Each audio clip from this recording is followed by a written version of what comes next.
All right, ladies and gentlemen. First, I want to apologize. We've had some technical issues, as you have imagined. Our live event, the first time through, we had problem getting our presenters into the conversation, and we were able to get our attendees in. And so when we tried to alter the live event, it canceled the live event, and we had to start over. So now we have two of our presenters are with us by video, three of our presenters are with us on the phone. So we are going to do the best we can. We've got over 150 folks that have joined us for this, so bear with us. We're going to roll through the intro and get to the questions and the crux of the conversation a little quicker, just because we're starting about 18-20 minutes later. So we're going to take a breath and we're going to make this happen. Just is what it is, and we'll own technology is what it is. So my name is Chris Tansberry. I'm the Associate Vice Chancellor for the Division of Student Affairs, a two-time alum here at ECU. Happy to serve as the moderator for today's conversation. We are going to get started here with our panelists, making sure that everybody knows that the folks that are listening, as participants and attendees for the 169, we cannot see you, cannot hear you. You will be able to add questions into the Q&A chat. We've got folks that are here that are going to be able to answer, or at least push those questions to me.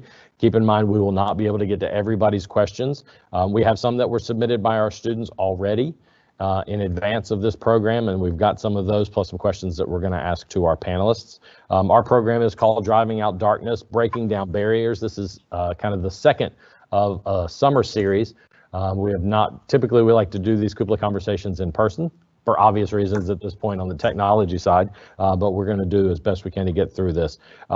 In just a minute, I'm going to have our panelists introduce themselves and then answer the first question, and we're just going to go ahead and get going and kind of roll into this. I want to thank everybody for being a part of this conversation. It is a very important conversation, one that we started back at ECU a couple of years back in 2016 as a part of the ECU United initiative that got started. Janae Brown, by the way, happy belated birthday to Janae earlier this week, in case she happens to be listening. Focusing on the fact that the world itself is too massive to change all at once. What we can do is we can make changes one student, one staff member, one faculty member, one community member at a time, and we can start with our campus and our community, and we can go from there. Unfortunately, the narrative surrounding racism has not changed in the last year, the last 5 years, the last 40 years, until something comes up in the community that gets everybody's attention again. The narrative has not changed. And I think the one thing that I have noticed in recent last couple of weeks is that people are tired of the narrative being rinse and repeat. And we need to make something beyond words and turn them into actions and turn them into where we can make our campus, starting with our campus, a positive environment, a diverse environment where inclusion is key, where equality is key, and that we can go forward. We can no longer live in a world where we throw blankets over populations, where we just say criminals are determined by the color of their skin and all police officers are corrupt. Those blankets don't work. It's not proper, and it's not constructive to the conversation going forward. So as we go through this, I mentioned kind of the format where I'm going to pose questions to our panelists. I'm very happy we have a great panel today. We have Laura Hayes with the SGA. We have Mariama Ibrahim, is a recent graduate and former member of SGA. We have ECU Police Captain Chris Sutton, Chief of Police for the City of Greenville, Mark Holtzman, and Greg Hedgepeth, who has he's got connections to ECU. He's at NC State right now, and he also has a lot of social advocacy related to these issues, and he's a part-time police officer. So Greg's got a little bit of a foot in all categories, and we're going to talk to him about that. So for our panelists, what I'm going to do is I'm going to call you out as a name just so that you know who this question is going to. The first question will go to everybody. As that kind of segue in, I'm going to say, I'll ask the question and then I'll direct it to a specific person. So in this case, we're going to start with Laura. We'll get this first question, and then as she finishes, I will call up the next person and we'll go through this. So the first question is this. The community we talked about a lot of the community wants action beyond words. Violence and rioting seem to be detracting from the actual intent of the protests and the marches at times. These are just some of the barriers where police officers are being vilified, where students feel like nobody's listening. What I would like is really quickly for our panelists, tell us who you are. I gave a little quick introduction, but tell us who you are and answer this question for me. From your perspective, what are the largest barriers that we need to break down in 2020? So Laura, I want to start with you. If you can come off of mute with your *6 and you can kind of answer that question for us, we can get going.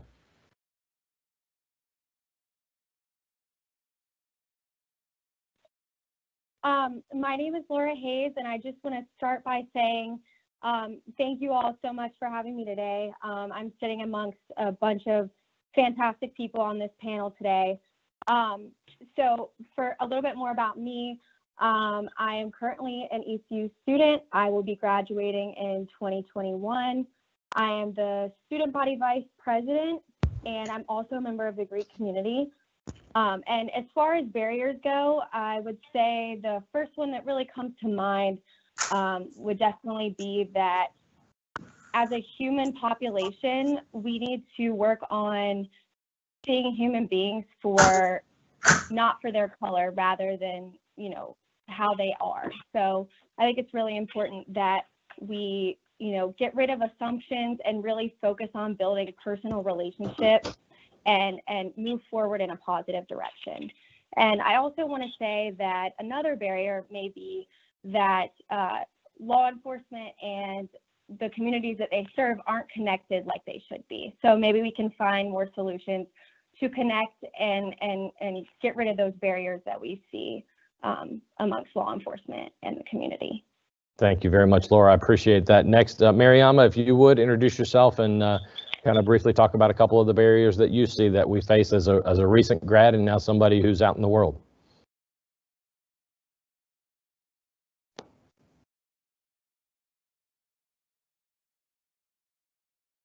Okay, so I'm no longer muted. My name is Mariama. Okay, my name is Mariama Ibrahim. I'm a recent graduate as of a month ago from East Carolina University. I am now a graduate student at Wake Forest University, getting my master's in addiction research and clinical health. While I was at East Carolina, I served as the Attorney General for Student Government, and I was also part of a number of organizations, including the African Student Organization and a lot of others. I first want to say thank you for having me here. I feel like I've been pulled out of like retirement in a way, but I'm really happy to be here. And I think one of the biggest barriers, for one, is the mindset that I think law enforcement have of African Americans. I think that is a huge barrier because everything starts with the idea that you have in your head, and those ideas become actions.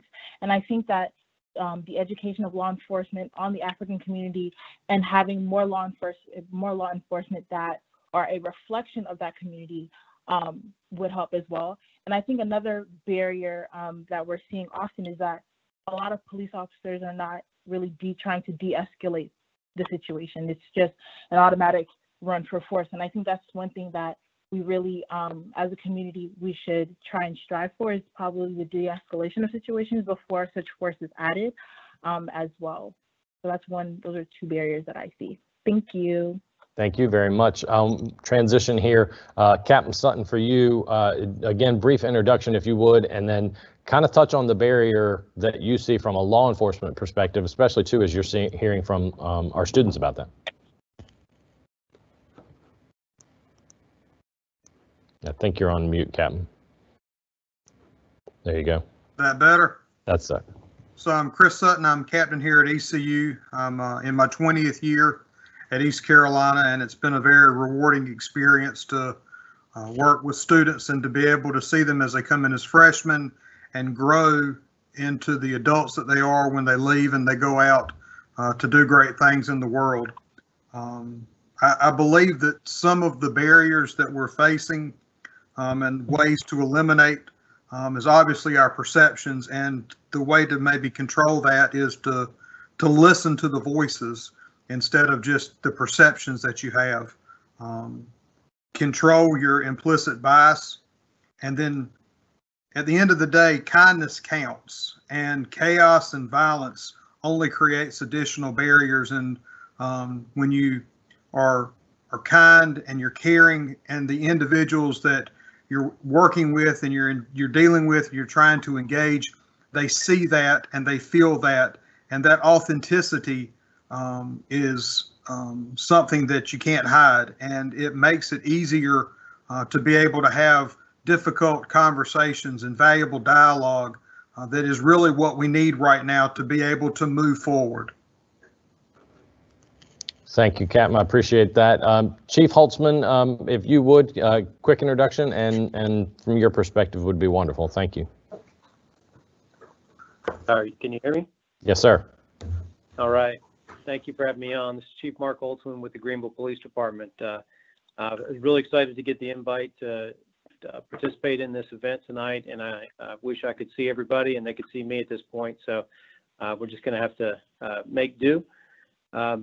Actually calling to you from our police station. So I'm up in our conference room at our police station, and a couple of barriers that I think we have right now that we're dealing with in law enforcement. First is a information gap. Call it a lack of education, but I think we have an information gap, and in that we don't promote what we do in some of the policies. So a lot of the things that are coming out, we're finding that we already have policies for, and North Carolina is really ahead of the game in some areas from some other states that we're seeing. So to me, there's an information gap, and we've been working hard to close that, and hopefully I'll talk more about that. Another barrier I see is really looking at a lack of core services in the community. For years, the conversation is now coming around to we've been asking police officers to do way too much to solve all the problems, and we need some assistance out there. So I think a barrier moving forward right now is that when you call 911, you only get the police or the EMS workers or fire to come out. We need more core services in our community to come out with us, to serve alongside us. The police officers can go certainly and secure the area, keep people safe, but then turn it over to the experts in the field where they need to be. So we're really excited to join in that conversation and help move this whole profession called public safety forward. Thank you, Chief. Greg, if you would kind of give us a little bit of a nugget of everything you've got a little bit of your toe into it nowadays, but also where from those perspectives where you see some of the barriers. Absolutely. Chris, thank you so much for having me. And again, it is such a pleasure and an honor to be amongst all of you all. Go Pirates. As I share this virtual space, I think it's important to know that I, as you mentioned, wear so many hats that you can't even put them all on the marketing. I first and foremost, I think the hat I most well represent is that I'm a Black man. The second of those hats is that I'm a Black man in law enforcement, having served both as a full-time police officer and as a part-time police officer, even as of now, down in Edgecombe County with the Pine Tops Police Department. Lastly, I think it's also important, though, that I mention these intersectionalities that I bring to this conversation.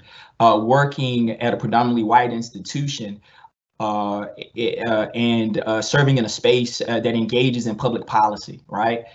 Teaching as an adjunct professor in a historically Black college and university space. And then also as an entrepreneur, you guys gave me the title of social advocate or social justice advocate, and I appreciate it, but I look at it as though I am just simply watering the ground by which my ancestors and leaders well before me planted seeds that one day I hope somebody will bear the fruits of. And it is just such an honor to be here. But as we talk about the barriers, I have to address that I think it first starts with acknowledgement that there's an issue. And then being able to courageously not only name that issue, call it out, if you will, but also be willing to act on it accordingly to correct it. And lastly, I think a barrier that exists right within community is this notion of this us versus them. And to have a true community, there is no us and there is no them. There is no versus. And so we have to begin to figure out a real way to not only engage in conversation that leads to progress, but hopefully that progress equates to change. Otherwise, as you just mentioned, we exist on this hamster wheel, and the only way to step off is to begin to move in a different direction. Thank you very much, Greg. Thank you to all of our panelists for that. To get us rolling here, I want to kind of segue in a couple of questions that have come in already, and actually are related to questions that we have that were pre-prepared. So I want to ask this one both to Chris Sutton and to Chief Holtzman, but Greg, as an officer as well, if you want to weigh in on this. A lot of folks want to know about training that goes on for officers. They want to know, in-service training has been a part of law enforcement for decades. That's not new. There's specific trainings that are out there for a lot of different things. From a departmental perspective and as leaders in your respective departments, talk a little bit about the trainings that officers are required to do, specifically related to things like engagement of community, implicit bias, diversity training, things like that. Talk about, and Cap Sutton, I'm going to start with you. Talk about how that is a part of your training, what is the recurrence, and related type things. So if the state of North Carolina has a baseline where they require, I'm going to go above and beyond what the ECU Police Department does with our officers. And over the last several years, we have continued this initiative. We have had implicit bias training, which helps officers to be able to identify, understand, and control the biases that they may have. And not just officers, but really anybody can fall victim to those. We've also had emotional intelligence training that encompasses a 360-degree evaluation of the individual, where you get individuals from different walks that you work with, whether it's your supervisor or your direct reports or other individuals that you work with across the campus, to help evaluate your strengths and your weaknesses, so that you know where you need to apply special effort in. And the importance of that is being able to understand where you have the opportunity to have yourself hijacked, if you will, when you're dealing with individuals. If there's a hot button that you have, then you know what that is, so that you can help control that. That helps you de-escalate yourself, which in turn can help de-escalate the situation or the incident that you're in. We are currently already doing some diversity training that we have conducted through the Office of Diversity and Equity here on campus. That just happened to be scheduled during the end of June, prior to the events that have already occurred across our country. So we're in the middle of that, and we will continue to train. We're having some difficult conversations that need to be had with our officers in open forums, so that we better understand each other, which will make it easier for us to understand those that we serve. Thank you, Captain. I appreciate that. Chief Holtzman, Captain Sutton made reference to implicit bias training, and he used another phrase that a lot of our students want to know about, it, which is de-escalation. How is de-escalation a part of training at the GPD? Yeah, as Chris was talking about, North Carolina gives us an outstanding start, where a lot of people don't really understand that the Training and Standards Commission here in North Carolina hands out a lot of training to all of us that's mandated each year. We look back over and thinking about the implicit bias. Of course, that's the unconscious bias that he spoke about. And you speak about de-escalation training. So de-escalation really is being able to slow things down, being able to use the proper amount of force, and it may just be verbal. It may just be talking to them. We have a specific class we took back in 2018 called Verbal Judo, and it's just that. It's learning how the verbal skills you need in order to talk the situation down. We all know that things can get out of hand really quick, but a skilled officer can slow that down and reverse it and bring it back down. That's de-escalation. So we don't always have to keep going up to a higher and higher level as we're working through things. One thing specifically, we're looking at training. There's a lot of terms that get thrown out. We put together a document that we're going to put up on our website next week, and it will list all the annual in-service training that GPD, and it also will cover ECU as well, because they take the same courses we do. So some of those courses, they'll all be listed there, and then you can click on them and you'll be able to see the training objectives for each one. Here's a couple of the topics: communication skills with persons in crisis, de-escalation techniques, equity in policing, procedural justice, strategies to improve law enforcement interactions and relations with minority youth, verbal judo, which is de-escalation, firearms training with use of force policy, and again, what? De-escalation. Best practices for officers during community dissent, de-escalation and procedural justice, fair and impartial policing, bias and diversity, and the list goes on.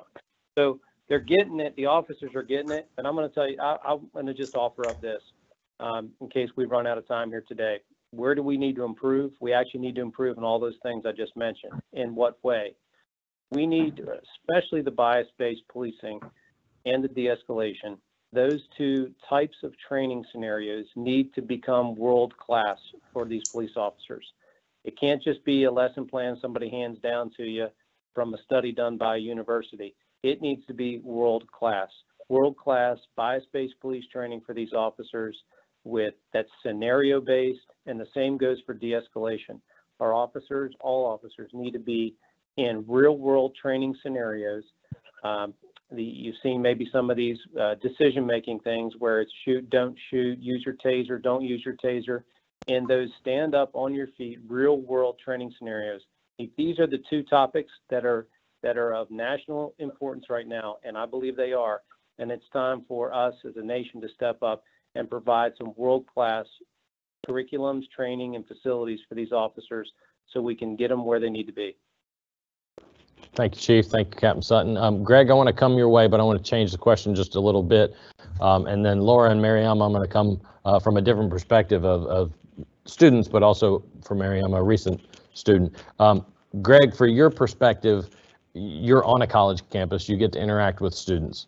You also have the perspective of a police officer. So when you hear the trainings that are going on and the things behind the scenes that maybe people don't know about, how can we get that education out to the constituents, to students, to the community, to let them understand officers are being trained?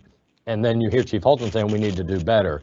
That's not an indictment, that is saying we can always be better. Where do we go with that, Greg?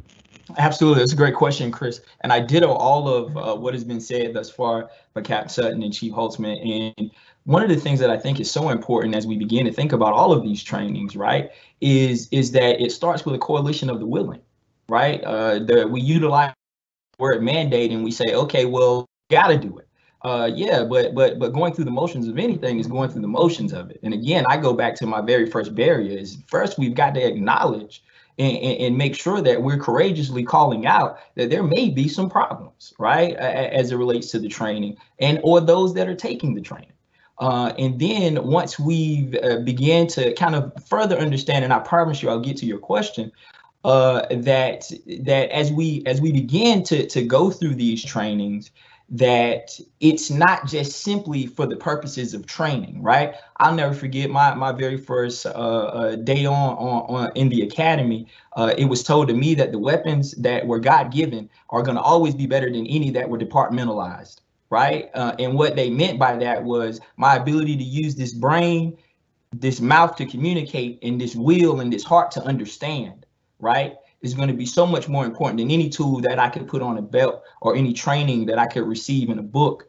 So I say to you that we can certainly, and being on a college campus, I remember 2015, a story that was covered by the East Carolinian, as a matter of fact, where we got together and students were talking about how do we better mend the relationship between police and students, police, and community. And even then we spoke about the training. We spoke about the opportunities that exist for us to dialogue and bring one another together to see how both facets operate and think in particular situations and at times. And I think it goes so far well now above awareness and gets to a place or point where we've got to invite them in. Right? If we're going to really begin to kind of say, okay, how do we mend relationship and build trust? Right? I think we have too long been in a long distance relationship with our community to the place or point where we call them on the phone and we FaceTime them and we say, hey, love me the same way you would as if we were very close and intimate and together. And so I think it's far past time that we find a unique to bring community into our basic law enforcement training session so that they can see firsthand what these officers are being put through as it relates to scenarios, what they're being trained as it relates to situations and how they encounter them and escalate and de-escalate.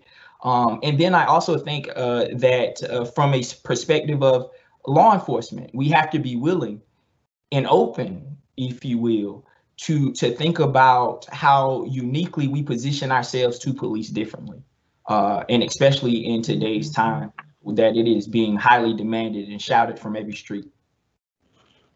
Thank you, Greg. I appreciate that. Laura and Mariam, I want to come to you as student leaders here on this campus. Laura, just jumping in. Mariam, you've been in this role as the Attorney General for SGA when you were here not very long ago. one of the challenges we have on our campus, but probably every campus, as you hear officers talk about the training they're doing, the variety of things, the change that needs to happen. You talk about Greg saying the willingness for people to understand that there's a problem. How do we stop preaching to the choir? We've got certain student groups that are saying there's a problem, but we're not getting this out into the community as the campus community. So as student leaders, how do we go further so that it's not one pocket of student groups or a cultural group or whatever that group would be?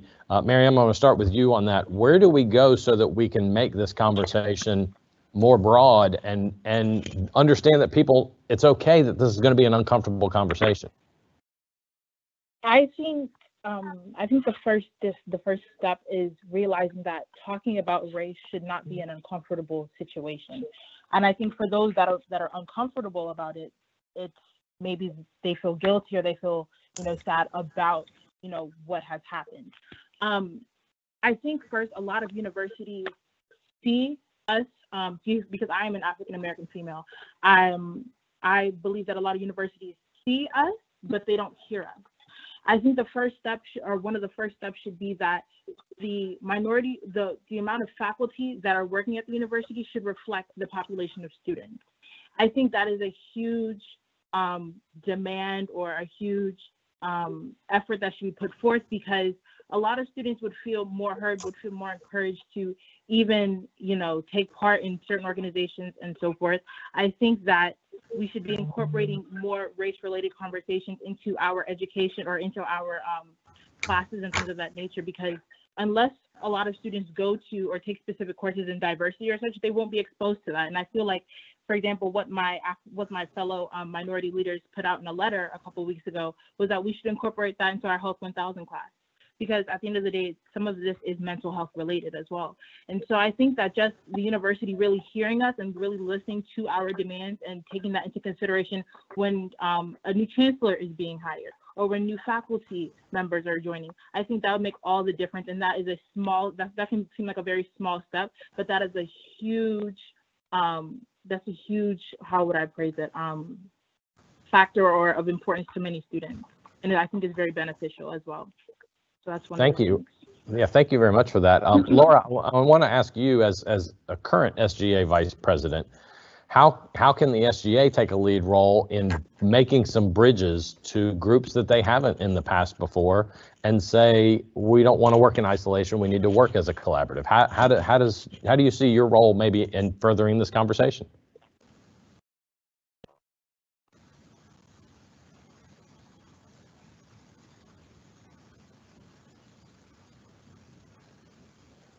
I really like how Miriam talked about being comfortable talking about race, and I think that's really, really important.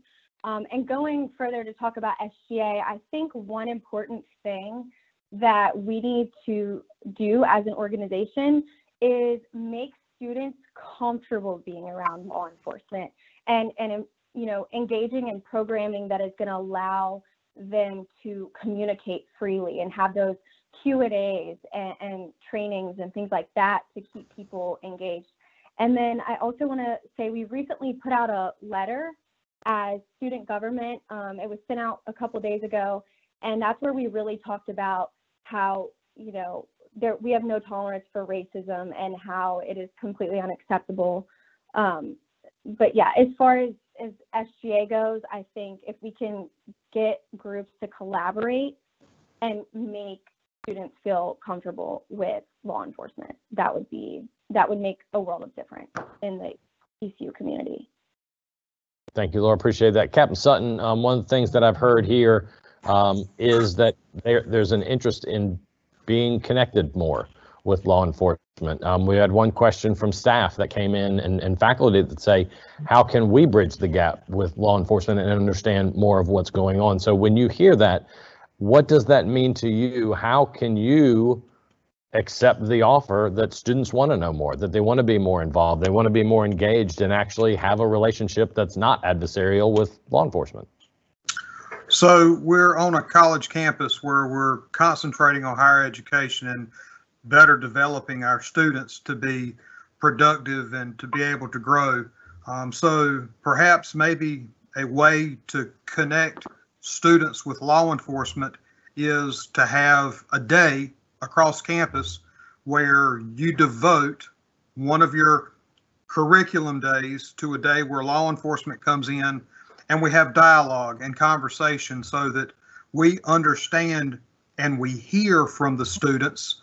And it also gives us an opportunity to have some dialogue with the students so that they can hear from us and they know some of the things that we're involved in or some of the things that we offer. It's a radical choice maybe to have a day where you focus just on those relationships, but we're at a point where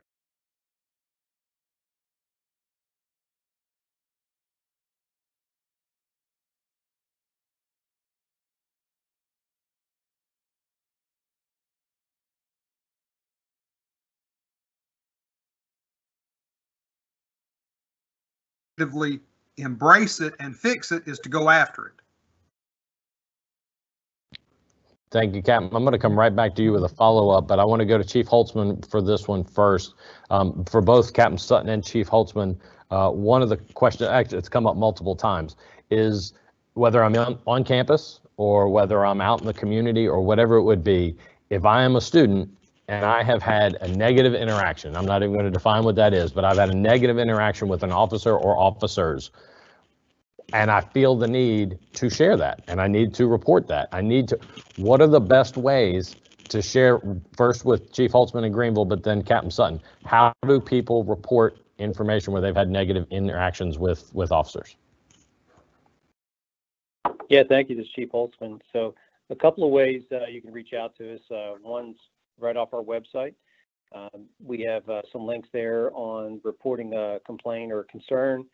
Of course, we have some other materials there, and it kind of wraps into the topic, but knowing your rights and what to do if stopped by the police. And I also have some small pocket cards. When I was on campus last fall, I met with a sorority group and handed a couple hundred of these out. There's small care cards. It's a pocket card, talks about knowing your rights, how to file a complaint if you have a negative interaction. But it can just be as simple as stopping and talking to any police officer. They have a duty to take the information from you. They can forward that to a supervisor. If you don't feel comfortable maybe with a GPD officer, then stop an ECU campus police officer or supervisor. Stop in to the ECU's headquarters, let them know what happened. Chief John Barnwell and I talk on a daily basis, and he'll give me a call and we'll get you connected and get the information. It's important for us to hear the feedback, and I mean that. If I've got an officer having a bad day or a bad interaction, we can't have that perpetuate. So yeah, please just let us know when something like that is happening. Thank you, Chief. Captain Sutton, for you, also, if you can add on to that, how do they interact? And then talk about, too, I think there's a perception of some folks that becomes reality that once, if somebody an officer gets a negative report, that they can just keep piling that up, and that doesn't amount to much of anything. So first of all, if you could talk about how people can share they've had a negative interaction, but then also talk about the process, at least for the ECU PD, of when an officer has some type of disciplinary issue, how that typically goes. So we have a professional standards division which handles complaints and concerns from the community. You certainly can direct inquiries there. Lieutenant Amy Davis is over that division. We have information on our website where you can contact individual supervisors or myself. I'm over the patrol division, which accounts for the majority of our officers and the majority of the officers that individuals would typically interact with on campus or in the uptown area. I spend a lot of time in the student center because I feed off of the energy from the students. And so I welcome at any point, if a student sees me in the student center, to stop and enter into some discussions and ask your questions.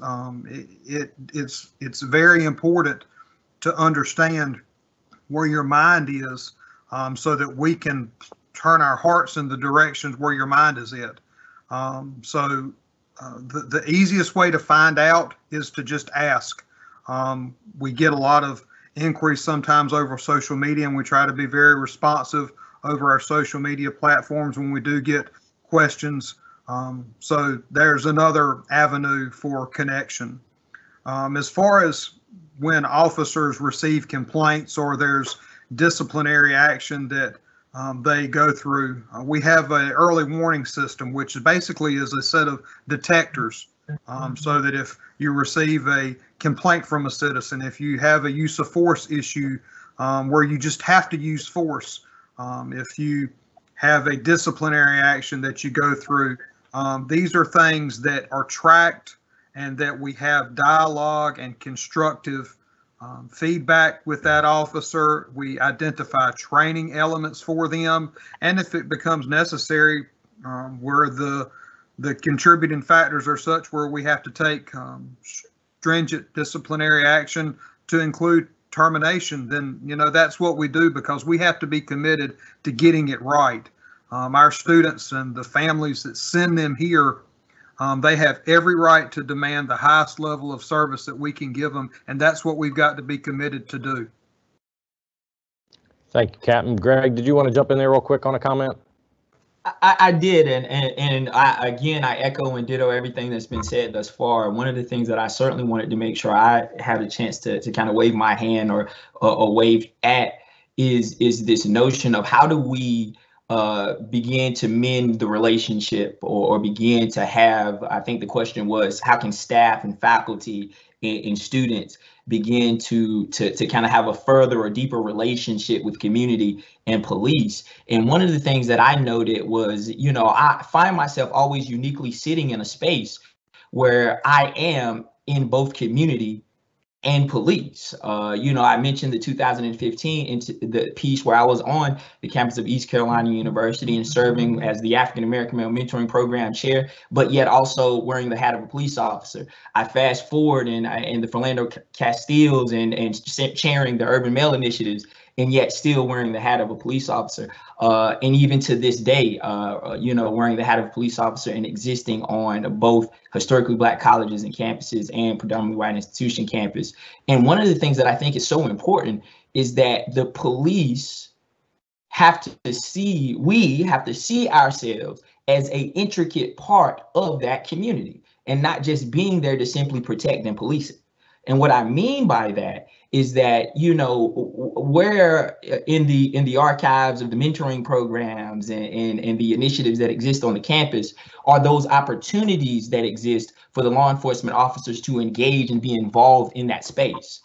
Same as it relates to community, where from the local municipality perspective, is there a effort or handshake between university and local police to say, hey, we've got this mention, we've got this program that we're doing, we've got this fellowship that exists, and we want you to be part of it, because again, I go back to, it's real hard to some degree to violate someone that I have a very close relationship with, right? It takes just a little more effort in the tugging of the heartstrings to be like, well, that's my friend that I now have my knee to the neck of. And so I just want us to be mindful that as much as we would like to mend and create that relationship, it's a two-way street also, though, right? And so as much as the police would love to be there and do those things in community has to want the police to be there and do those things and show up in those spaces. So I just wanted to make sure I could wave at that question. Thanks, Greg. I appreciate that.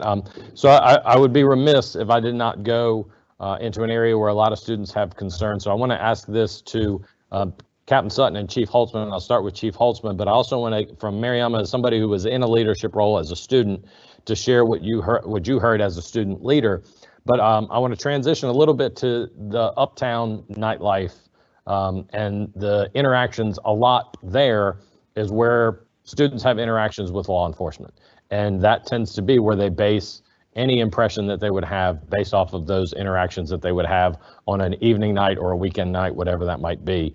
And we've heard from students that have said, I feel like based on color of my skin, what I'm wearing, who I'm hanging out with, whatever it would be, that I get looked at differently, I get looked at more closely, I feel like I'm being profiled or I'm being targeted, and that gives them great concern to have that feeling that they're in their college town or that they're in their community, and that not that they don't feel safe, but they do feel like they're being looked at differently. Captain Sutton, I want to start with you, and then I'll go to Chief Holtzman, then I want Mariama's perspective as a former student. Captain, talk about from your perspective, when you hear those kind of things, I would imagine that has to give you pause and concern to hear that students feel that way. It does, because when students come to East Carolina University and they come to the city of Greenville, this is an extension of their home, and they should feel very comfortable and safe when they're here. They should feel treated the same way that they feel when they're at their home. And so it's imperative for us here on a campus to do the very best job that we can, to not violate their trust, and to be what we need to be for them. We need to take every responsible action that we can to be that bridge. And then for them, and when they're out into the city, we still interact with them. We know typically who our students are. And when we see them, we need to contact them. We need to walk up to them and talk to them. The issue where students feel like they're walking through uptown and they feel like officers are riding by and are profiling them or stalking them, if you will. The easiest way to move that barrier out of the way is for the officer to enter into some type of contact with that individual, if nothing more than a friendly wave, so that they know that we're there to make sure that they're safe as well as everyone else. And we may be monitoring action that they're not aware of or that they don't see. So when they come or they are at ECU, this is their home, and it's our job to make them feel welcome and to make them feel safe. Chief Holtzman, for you, one of the other things that we tend to hear from students is that, and some of the establishments downtown, some have memberships, some have certain rules and requirements of who is allowed in and out. But we tend to hear that it seems like it's an unfair treatment of certain people, that somebody who's a white student with a black student, the white student gets in and the black student cannot. And they're both in college and they both have IDs and a lot of those. So I don't want you to speak to things because that's not your job, is to sit there and be at somebody's door of an establishment. But I would like you to talk about the interaction between Greenville Police and the establishments in the Uptown community about the relationship with students and how that kind of gets broached. But that topic has come up since I've been here the last 5 years. The perception that some of the clubs have for that, and I tell you, if you experience that, you need to let us know. We don't regulate that on there are ABC law, and I'm sorry, the ABC and ALE can also help with that. But when we hear about that type of thing, and it may just be perception, it may be reality, it may be both. But when we hear about it, we're going to contact the bar. We're going to let them know what they're dealing with. A lot of times they'll get proactive, and they'll want to try to engage that student and try to sort of talk to them. That is a very dicey, very hot topic. As a law enforcement, we work every day, day in, day out, fair and impartial, bias-based. We try to be what we can do for everybody, treat everybody equally. And when you have a reputation, whether you're a club or whether you're a police department, you have to work on that constantly. And you got to engage your clientele just like we have to engage our public. So I think it's always a good conversation to have, and early on, and not in the crisis.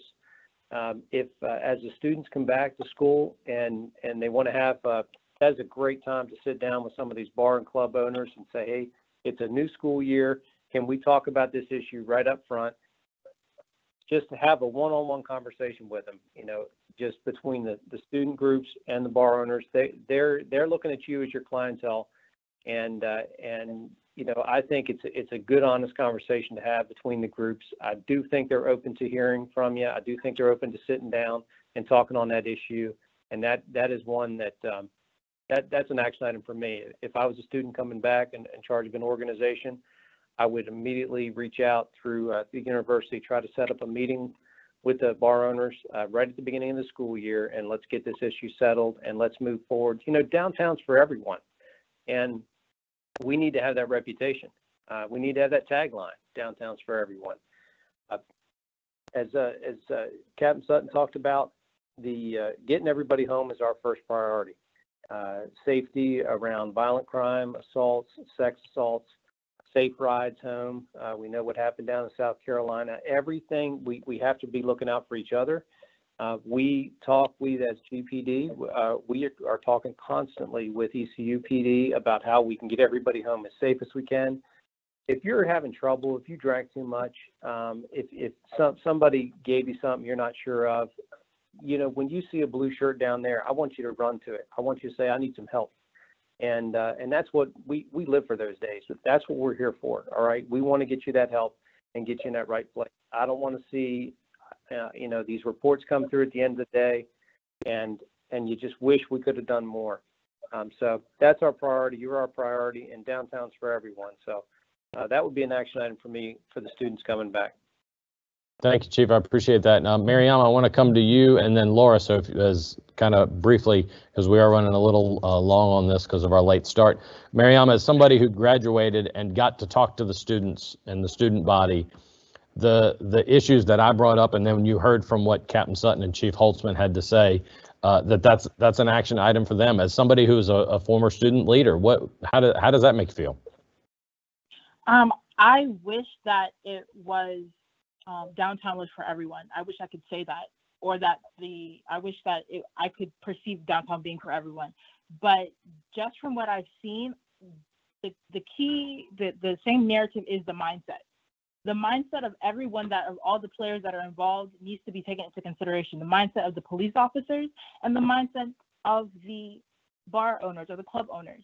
Not every Black person that wants to come into the bar is a member of a gang just because I'm wearing a red shirt or red shoes. Like, if I have to constantly look at everything that I put on before I go out to these clubs or before I go out to these bars, that's a problem. We shouldn't just be judging or the individuals that come into these bars based off of what they're wearing necessarily. I wish I could run to a police officer when I need help, like you said, Chief Holtzman. But the reality is that I don't always feel comfortable in order to do that because of the things that I'm seeing nationwide. Now, Chief Holtzman, I know you personally, and I know that you are a very, very caring individual, but I can't say that for the other ones that are out there nationwide because of what I'm seeing. So a lot of my fellow leaders and fellow students share the same sentiments. Fortunately for me, I have not really been involved in any issues downtown because I choose not to go downtown for these reasons, but I've had countless other friends that have. So I think, like you said, Chief Holtzman, the conversation between these bar owners and police officers and students, we all need to come and sit down. And before COVID-19, we were in talks of trying to set that up. Me and a couple other leaders were in talks, along with Dr. Newell, to try and set that up. But unfortunately, the pandemic hit us. But I still encourage all student leaders, student government, to really try and sit down and have these conversations because, you know, this is not the hottest time in America right now for us as African Americans, for minorities, and for police officers. So those are my sentiments. Thank you very much for that. Laura, I know you wanted to weigh in on this as well. Yeah, so Miriam, I like that you mentioned that, and I just want to say that, you know, as a leader, that's extremely concerning for me. I think it's really important that students reach out to Chief Holtzman and Captain Sutton and let them know of these types of incidents so that we can mitigate these problems. There's definitely programming that we need to find in order to lessen these situations, these occurrences downtown. Thank you, Laura. I think that's it's an action. Oh, sorry. Go ahead, Chief. No, that was me, Greg, Greg, and I apologize. I just certainly wanted to just make sure that I made a way and acknowledge the history that exists as it relates to us talking about this issue, right? Because in order for us to understand where we are now, we have to first acknowledge and give homage to the history. And I want to say that even as a 2003 entry of East Carolina University, it sounds like a very familiar conversation. And one that, as I sit here and I listen to these students so passionately speak about it, it reminds me of our very own conversations as Black students at East Carolina University and as patrons of downtown. Again, I told you all I sat on this panel, and one of the foremost pieces that I wear is the hat of a Black man. In myself, having had some of those experiences. And then fast forward into You Can't Beat Them, Join Them. And then wearing the hat of having to patrol and don a uniform and protect and police those downtown areas.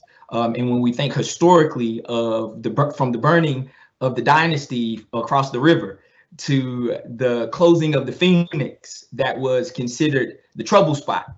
And at any given point, when you have the element, right? And I want to certainly make sure that I mention this, and this is for the students more so, the element that exists within that downtown space that is to some degree criminal, right? And then mix that then in with the element that exists down there that is just there simply to have fun. It is certainly a unique position that law enforcement is placed in. But as you mentioned, it's certainly one that I think we continue to bring up. And it not only now has to be acknowledged, and it goes back to what I said earlier, there has to be some courageous efforts and actions to address it in such a way that brings about true change. I just simply wanted to make sure that as I listened to that conversation that those two had, those two students, that we understand that this is not new, and that this is something that we certainly need to be thinking about in different ways. Thank you, Greg. I appreciate that. And I want to, again, we're a little over on our time, and again, apologize for the technical difficulties early on. So I want to kind of start to wrap this up and give everybody a chance to weigh in. I heard somebody say this the other day. There's a now and a later. If a house is on fire, the short term is to put the fire out. The long term is to rebuild a new house. So, you know, the first thing is to let's do what we can in the short term, but there has to be, to Greg's point, there has to be a long-term solution that gets us beyond just putting out the fire. We have to be able to rebuild and go forward. And I thought that was a really great analogy, and it goes nicely into our conclusion piece, which is where I think Chief Holtzman kind of said that's an action step for him. It's a priority for him to get nightclub owners, bar owners, student leaders, police officers all together to have this conversation early on in the year. So as we get ready, and we're sitting here late June, getting students back at the beginning of August, back to campus, I'd like each of you, if you could, to kind of touch on where should we be focused on positive steps forward going in the future here. I know Chief Holtzman, you had one of an idea and a solution that maybe you wanted to propose and get out there. So let's start with you on that. Yeah, and I'll borrow a great quote from a chief in North Carolina. It's hard to hate up close. We need to get to know each other better. So a couple action steps I was thinking about this week as I was preparing for this opportunity to talk to everybody. And two things come to mind around connecting us better with the students on campus. There are hundreds of groups and associations on campus. We have 200 police officers here. I would love for an invitation to go out from every student group. We don't need to be at every student meeting, but I'd love to give you a point of contact, a real face. And a lot of these people that you'll be connecting with are all alumni anyway, because we hire the best we can get from the university. So I'd love to connect on a group level so we can get to know each other better. And then I do want to engage some talent in the way of helping us create content that's meaningful to help bridge the information gap and the training gap for our officers and students. By that, I mean taking some of the information. I think about the 8 can't wait issue that's out there. We've answered that on our webpage. On all those policy concerns, we already have them. So how do we get that information to the students in a meaningful way and get that content boiled down to something that they'll take a quick look at? I need help with that. And then maybe even turning it into some short videos on how do we interact, how does it look going downtown, and so on and so forth. So I know we have a lot of talent, a lot of projects, and I'll throw those couple out there. Thank you. Thank you very much, Chief. Captain Sutton, if you would go next, please. Where do we go here in the next couple of weeks or as we get into the start of the fall? So I think for us to really start to see some positive movement, we have to have some dynamic reflection. And after that dynamic reflection, we have to start to work towards some dynamic change. And the way to do that is through dynamic engagement. So I challenge our faculty, our Greek organizations, and our other student organizations on campus to bring us in, to be able to enter into dialogue, to listen first to our students, to find out what their concerns are, to find out what they feel, to find out what it feels like to them to be a Black student on our campus, so that we know what we need to do to be able to help them, to be able to find the areas where we need to try to change, because that's very necessary. So if you can bring an officer to a meeting, to a classroom, there may be nothing more important at that particular time than the discussions that we need to have so that we can hear from our students. And we need to have platforms for the students to be able to share their voice, because they have a voice and they need to be able to use it. Thank you, Captain. I appreciate that very much. Mariama, if you would, as somebody who's not coming back to campus in a couple of weeks, but somebody who's been on this campus, what are your thoughts and suggestions how we go forward? My thoughts are that talk is cheap, everyone. I truly challenge, especially Laura, being that you are SGA Vice President, you are in Greek life. I challenge the officers. This is not just the fight for Black people at ECU. This is, everybody should be taking part. You all should be using your white privilege that you have to really check your friends that make derogatory comments. Check your fellow sorority sisters and fraternity brothers that say derogatory statements or express their how they're not knowledgeable in situations. Check them, educate yourselves. Books are out there. Information is out there.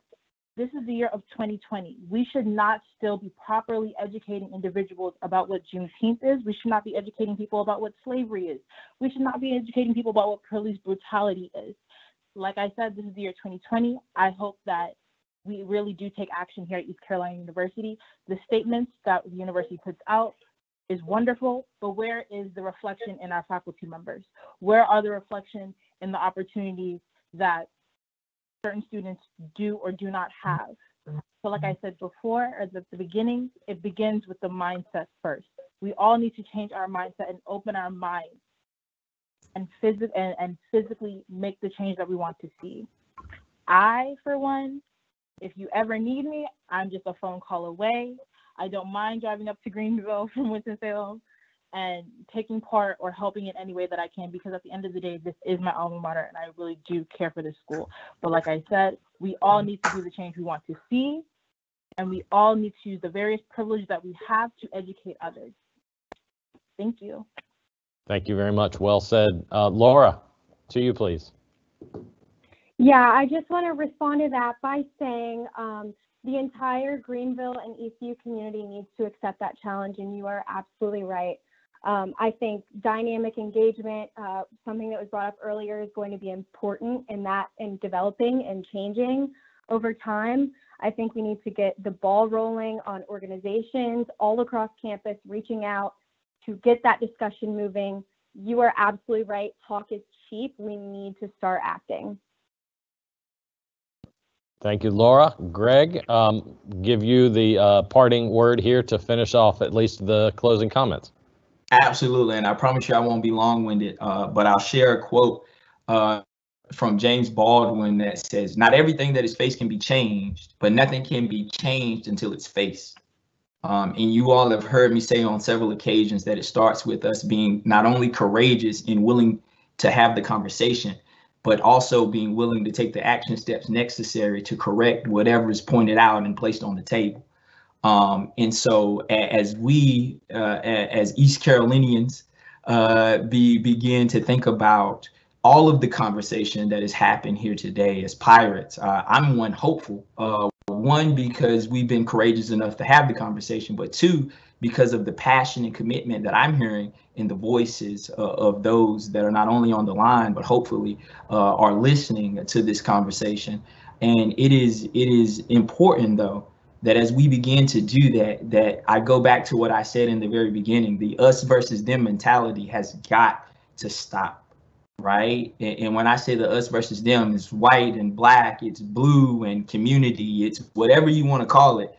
It's just us as human beings. Because as much as we'd all like to say that we're human, we are acting far from humane right now.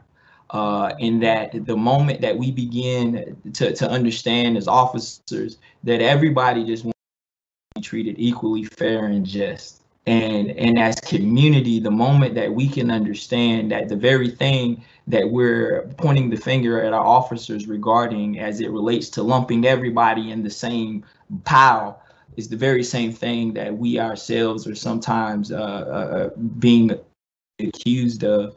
And we've got to be willing, y'all, to just come to the table to listen first, and listen, not to respond, not even to have the intent to respond, but just listen to understand, because all too often we are arguing facts and we are arguing feelings. And I dare say in this time we're living in, we can't do either. So thank you all for having me. Thank you, Greg. I appreciate that very much. I want to thank all of our panelists, Laura, Mariama, Chief Holtzman, Captain Sutton, and Greg Hedgepeth. Thank you all very much for your time today. I think and your thoughts and the fact that this conversation won't end, it simply can't end. We're going to have another one of these Cupola Conversations in July. This will be the third in our summer series. And in that summer series, number 3, it will be just students. And we are going to talk with the student leaders, and we're going to hear from them about the problems that they face, the problems that they encounter, and work towards solutions. What are those action steps? A couple of challenges have been offered throughout this program, and they need to be accepted, and they need to be picked up, and the ball needs to be carried forward. And we need to do it kind of as one student, one faculty member. You know, that ECU United mentality is, let's do for Pirate Nation, and then we'll work on the rest of the world later, but let's start internally and fix it from there. So thank you to each one of you for being a part of it. We had close to 300. Again, we apologize for the technical difficulties, but stay tuned. More of this conversation coming forward. Until then, everybody stay safe.